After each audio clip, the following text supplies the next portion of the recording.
Imagine a world in which Christmas didn't come on December 25th, but with the first snowfall of the year. The people of that world couldn't count on a certain number of shopping days before Christmas. They would have to do their shopping early, have their presents wrapped and ready by the first cold snap of the season.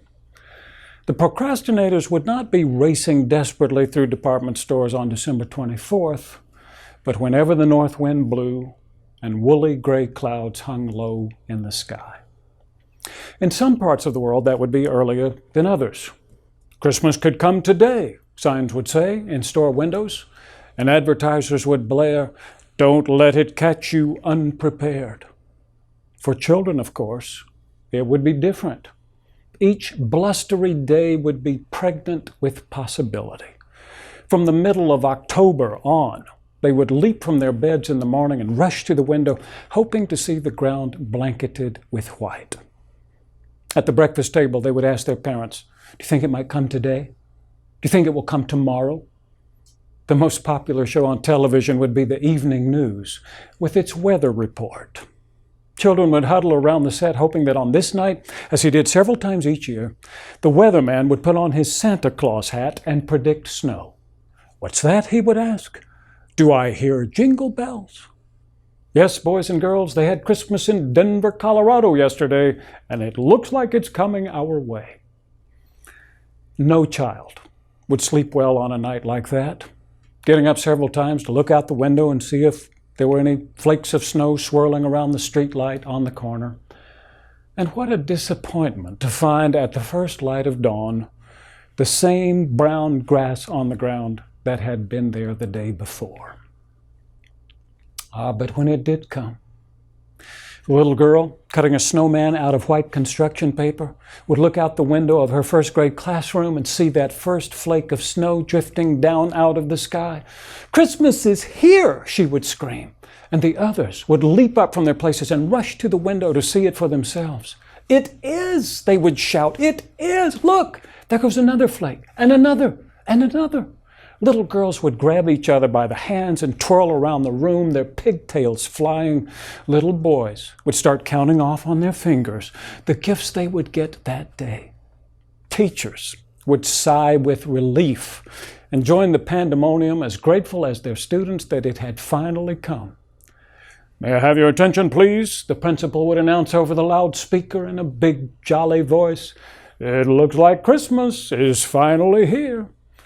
And the official announcement would bring on a second round of jubilation, so that his instructions about the departure of school buses could hardly be heard above the roar. It would be strange, wouldn't it, living in a world like that? It would be so different from the scheduled way we celebrate Christmas now. But it would be much more like that unscheduled first Christmas, and almost exactly like the unscheduled second coming of Christ. But about that day and hour no one knows, Jesus says, neither the angels of heaven nor the Son, but only the Father. Anyone who has waited for a baby to come can tell you that they don't always come on schedule. You can't really put that trip to the hospital on your calendar. You just do all you can to be ready, and then you wait for labor to begin. It must have been that way for Joseph and Mary. It was certainly that way for my wife, Christy, and me. In my journal for December 17th, 1990, is this entry. "It's 6 o'clock on a Monday morning, and there is much to be done, not the least of which is keeping up morale. 10 days past the due date, and we still haven't had a baby. Every night, I lay out a change of clothes thinking, this will be the night. And every morning, I swallow my disappointment and put on those same clothes. I know the baby will come, but I don't know when.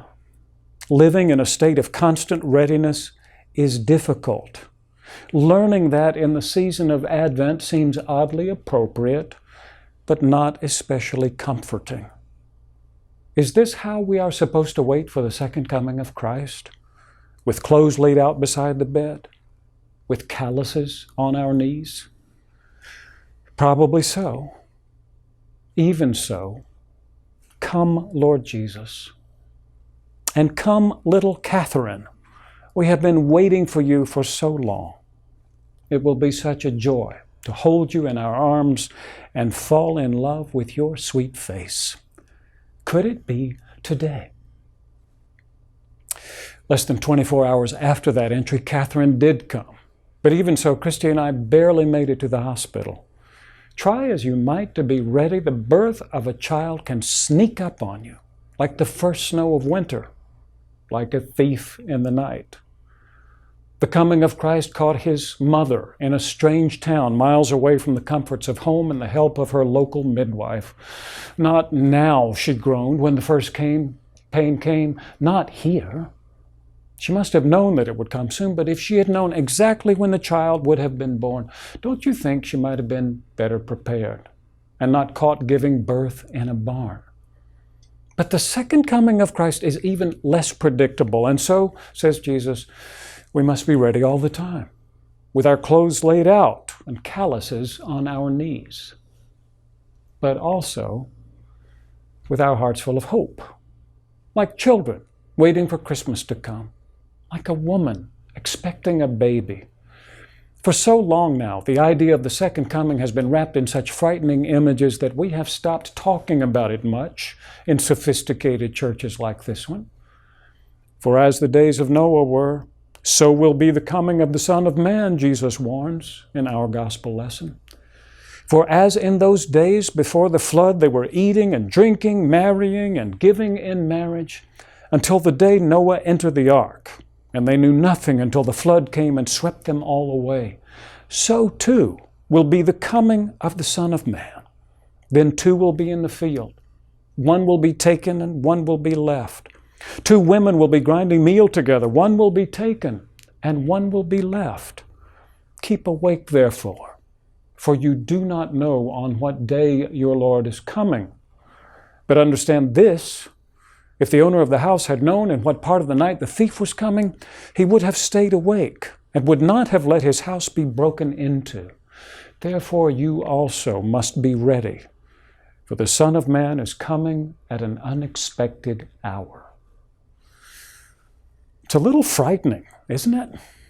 All that talk about floods catching people unaware and others being snatched away and thieves breaking into the house. Earlier in this same chapter, Jesus talks about the sun being darkened and the moon not giving its light and the stars falling from the sky. He talks about great suffering, such as has never been from the beginning of the world until now and never will be again. Talks about fleeing to the mountains, and he pities those who are pregnant or nursing infants in those days. Pray that it might not happen in winter, he says. All of which only makes you want to skip chapter 24 altogether and turn back to those first couple of chapters where you can read about the birth of a baby whose name was Emmanuel, God with us. That would be better, wouldn't it? Certainly more comforting. But the world in which we now live will not be corrected by such a silent night as that first one.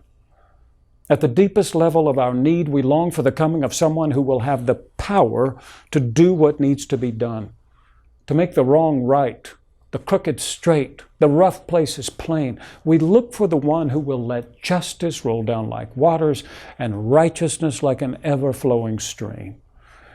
The early Christians, who suffered persecution at the hands of the world and who were powerless to stop it, prayed for the second coming of Christ.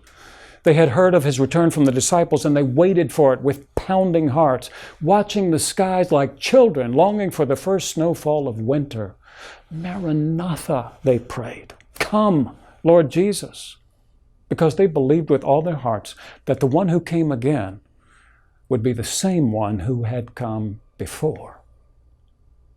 I believe that. And I believe that if we haven't yet earnestly prayed for the second coming of Christ, then we haven't yet understood how much our world is in need of such deliverance. I remember how it was in those days just after September 11th, 2001. I was a pastor in Washington, D.C., one of the two cities that had been hit. In the months that followed, we watched the skies not for the first flakes of snow, but for airplanes being used as missiles against us. We lived in that state of constant readiness, not for the birth of a baby, but for the next terrorist attack. Perhaps for the first time in centuries, we, like those early Christians, began to see the real need for the second coming and began to long for it and pray for it. Surely if anyone could set the world right, it would be Jesus. With that in mind, we might want to ask ourselves the question, if Jesus were to come again, just because we need him, just because we've waited so long, would we be ready? Because if there's any truth to this text, and I think there is, his coming will be like Christmas in that other world, not on any given date, but simply when the time is right. And when that time comes, we wouldn't want to be caught sleeping. We would want to be wide awake, looking out our bedroom windows, ready to shout at the first sign of a snowflake, "It's here." So, as you shop for presents in the weeks ahead, as you trim the tree and string the lights, as you stock the pantry and send out cards, as you get ready in all those ways you usually do for the annual celebration that will come on December 25th, don't forget to get ready for that other celebration that will come like the first flake of snow.